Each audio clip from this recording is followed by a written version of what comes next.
Students, अगर आपका target class 12 के बाद नीट के एग्ज़ाम्स को क्रैक करना है तो क्यों ना आप अपनी शुरुआत क्लास 11th में एंटर करने के साथ करें। और इसके लिए आपको सबसे ज़्यादा जोर देना पड़ेगा जिस सब्जेक्ट पे, वो है बायोलॉजी, बिकॉज 50% जो मार्क्स कैरी करता है वो यही सब्जेक्ट कैरी करता है। अब क्लास 11 से ही जैसे जैसे आप अपने चैप्टर्स कवर करते जाएंगे वैसे वैसे थोड़ा सा टाइम निकालकर अगर आप इसके हाई वेटेज टॉपिक या फिर थोड़े से एक्स्ट्रा टॉपिक्स जो नीट के लिए आपको पढ़ने पड़ते हैं और प्रीवियस ईयर्स क्वेश्चंस अगर आप 11th के साथ साथ हर चैप्टर के साथ साथ पढ़ते जाएंगे तो I am sure board exams clear करने के साथ साथ वन शॉट में आप अपने नीट के एग्जाम्स को भी क्रैक कर पाएंगे। इसके लिए हम आपकी मदद करेंगे in our channel science is solution. Hello everyone, I am Manju Sharma and I will guide you how to crack your exams in one shot only. तो आज हम जिस चैप्टर के बारे में डिस्कस करेंगे वो है बायोलॉजिकल क्लासिफिकेशन। इस चैप्टर का एक वीडियो प्रीवियसली हम बना चुके हैं जिसमें हम डिस्कस कर चुके हैं about 5 kingdom classification which was proposed by R.H. Whittaker. उसमें जो फर्स्ट किंगडम था दैट इज किंगडम मोनेरा, उसके बारे में हम डिस्कस कर चुके हैं। If you have missed that video you can go through our description box below students. और हमने अपने डिस्क्रिप्शन बॉक्स में सारे नोट्स भी दे रखे हैं तो ये आपके लिए एक बोनस पॉइंट है। So definitely subscribe on to our channel and also give us a like as well. जैसे जैसे हम आपको ये टॉपिक्स कवर कराते जाएंगे वैसे वैसे साथ में हम जो हाई वेटेज टॉपिक्स हैं यानी वो टॉपिक्स जिनसे हर साल ज़्यादा क्वेश्चंस पूछे जाते हैं, मैक्सिमम क्वेश्चंस पूछे गए हैं नीट के एग्जाम्स में, उन टॉपिक्स को भी हम अंडरलाइन करते जाएंगे। तो आप उन टॉपिक्स को भी नोट करके रखिए या फिर अपने एनसीईआरटी के बुक में अंडरलाइन करके रखिएगा। Okay, so our topic for today is Protista, kingdom Protista which is the second kingdom proposed by R.H. Whittaker. अब किंगडम प्रोटिस्टा में वो सारे ऑर्गेनिजम्स आते हैं which are unicellular and eukaryotic.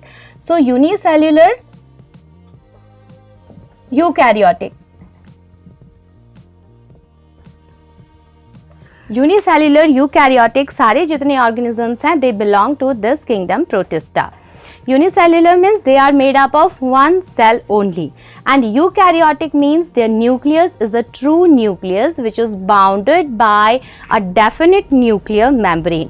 केवल न्यूक्लियस ही नहीं बाकी जो ऑर्गेनेलीज हैं they are also bounded by membranes. So they are eukaryotic and unicellular. उनमें जो न्यूक्लियस है वो डेफिनेट न्यूक्लियस है। ये जो सारे प्रोटिस्ट हैं they for locomotion they either use cilia और flagella. They are mostly aquatic, marine भी होते हैं, फ्रेश वाटर भी होते हैं या फिर पैरासिटिक भी होते हैं, कुछ सेप्रोफाइटिक भी होते हैं। Okay, they have cilia and flagella for locomotion. So this is about the kingdom protista. It is again classified into 5 different groups. तो किंगडम प्रोटिस्टा के और 5 ग्रुप हैं जिनके बारे में हमने पढ़ना है। सो जो पहला ग्रुप है and the most important group, अब हम इसे मोस्ट इम्पॉर्टेंट कह रहे हैं बिकॉज इसके जो क्वेश्चंस हैं कई बार जो है आपको नीट के एग्जाम्स में आ चुके हैं। क्राइसोफाइट्स सबसे हाई वेटेज एरिया है इस प्रोटिस्टा ग्रुप का। Okay, so protista first group is chrysophytes. Chrysophytes में जो एग्जाम्पल्स हैं आपको मेनली पढ़ने हैं डायटम्स एंड गोल्डन एल्गी या फिर डेस्मिड्स। सारी एग्जाम्पल्स आपके लिए इम्पॉर्टेंट नहीं हैं। अगर आप सारे एग्जाम्पल्स निमोनिक्स या फिर कई लोग और बहुत सारे कुछ बना के आपको एग्जाम्पल्स पढ़वाते हैं तो सारे एग्जाम्पल्स आपके दिमाग में मिक्सअप हो जाएंगे। सो आप सिर्फ वो एग्जाम्पल्स पढ़िए जो काफ़ी इम्पॉर्टेंट हैं और कई बार एग्जाम्स में आ चुके हैं, एनसीईआरटी में भी दिए गए हैं। ओके, सो क्राइसोफाइट्स का एग्जाम्पल हो गया diatoms and golden algae which are also known as desmids. So desmid is another name for golden algae, ये बात आपको याद रखनी है। अब डायटम्स, डायटम्स की कैरेक्टरिस्टिक है that their cell wall has got silica. Okay, उनकी जो सेल वॉल है it has got silica in it. अब सिलिका से its appearance is gritty and when they die mostly they live in oceans. Okay, तो वो पानी में रहते हैं। when they die they accumulate on the surface. When they accumulate on the surface they form diatomaceous earth. There is one term diatomaceous earth. So diatomaceous earth is formed by diatoms which belong to the group chrysophytes of Protista. Okay. One more thing about diatoms, that they are the chief producers in the oceans. Chief producers. इन सब से related questions आ चुके हैं, इसलिए हम ये आपको बार बार mention कर रहे हैं. उनका जो सेल वॉल है, cell wall has got silica. Diatoms, when they die, deposit on surface, and because of the silica present in them, it forms diatomaceous earth, which is gritty, rough surface, and also they are the chief producers in the oceans. ठीक है, ये तीन बातें और examples जो हैं diatoms and golden algae या dismiss जो हैं, they are the examples of chrysophytes. It is the most important part for this one. Now moving on to our second group, that is dinoflagellates. Dinoflagellates नाम से ही पता चलता है they have two flagella in them. Okay. Now they may be red colored. इनका जो colour है वो अलग अलग हो सकता है, रेड, येलो, ब्लू, ब्राउन, बहुत सारे अलग अलग कलर्स में होते हैं. यानी जो पिगमेंट उनके बॉडी में प्रेजेंट रहता है उसी पिगमेंट से वो कलर भी देते हैं. They have two flagella in their body and sometimes they also form the red tides. There is Goniolox. There is one dinoflagellate whose name is Goniolox, which makes the red tides. Okay. Third group is euglenoids. Euglenoids, they have got euglena. Okay. One more thing about dinoflagellates, their cell wall is made up of cellulose. Cell wall is made up of cellulose. Okay. अब euglenoids में आ जाते हैं. euglenoids का जो example हो जाएगा वो हो जाएगा euglena. Example of euglenoids is euglena. अब ये जो euglena है, it does not got cell wall. उसका cell wall नहीं है. Instead, the outer side is covered by a protein substance that is called as pellicle.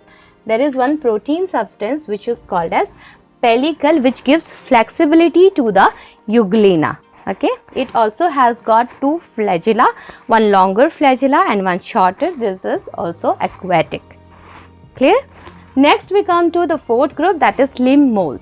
Slim moles, they are saprophytic protists. Okay, they are saprophytic,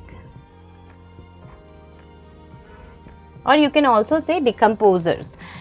ठीक है. So this is about slim moles and they also reproduce by forming spores during unfavorable conditions. Unfavorable conditions में क्या होता है, वो spores form करते हैं which has got extremely hard cell wall. बाहर का जो wall होता है बहुत hard होता है to tide over the extreme conditions, और जैसे ही ये extreme condition पार हो जाता है the wall breaks and it grows up. So it forms spores during unfavorable conditions. This is the fourth group. And the fifth group, it is called as protozoans, and it is the largest among all these groups. Protozoans, there are four types of protozoans. The first one is amoeboid protozoans. Amoeboid यानी आपको नाम से ही पता चल जाएगा, amoeba like. Okay, amoeba like. So it has got pseudopodia. Its locomotion is by the formation of false feet, that is pseudopodia. Pseudopodia. It also captures its food. अब ये जो pseudopodia है वो सिर्फ मूवमेंट में ही नहीं, फूड कैप्चर करने में भी इसको एमीबा को मदद करता है. एग्जाम्पल हो गए एमीबा, एंटामीबा, ये सब. Then you come to flagellated protozoan. The second type, flagellated protozoans, means the protozoans which has got flagella. Example, trypanosoma. Trypanosoma बहुत common और important example है इसका. It causes sleeping sickness. Okay.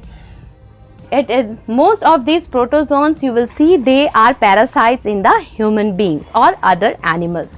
So इस group में aquatic कम है और ज़्यादा आपको पैरासाइटिक या प्रेडेटर्स देखने को मिलेंगे, और ये जो सारे बाकी हैं आपको ये जो दिखेंगे ये ज़्यादातर एक्वाटिक हैं.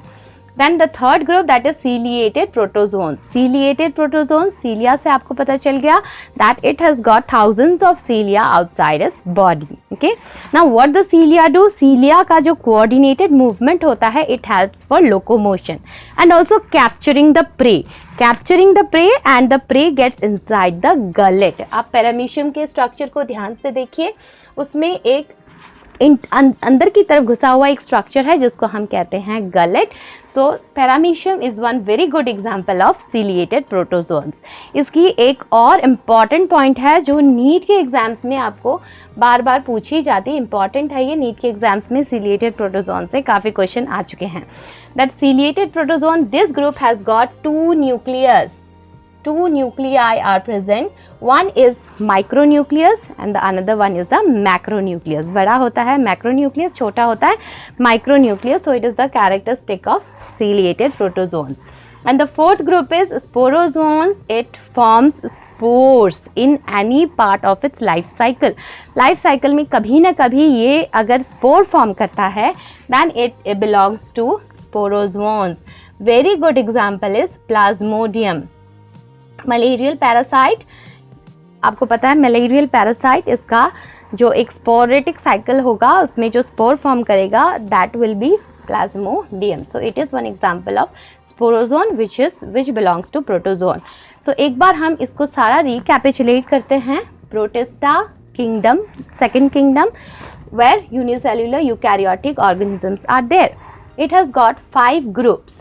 5 ग्रुप के नाम हो गए chrysophytes, dinoflagellates, euglenoids, slime moulds and protozoans. और जो प्रोटोजोन जो इसका लास्ट ग्रुप है, इसके और 4 कैटेगरीज हैं. उसमें आ गया amoeboid protozoans, flagellated protozoans, ciliated protozoans and sporozoans. इन सारों के जो नोट्स हैं आपको मैंने डिस्क्रिप्शन बॉक्स में बहुत बखूबी दिया हुआ है. You can take the notes from there and also stay in touch for our next video.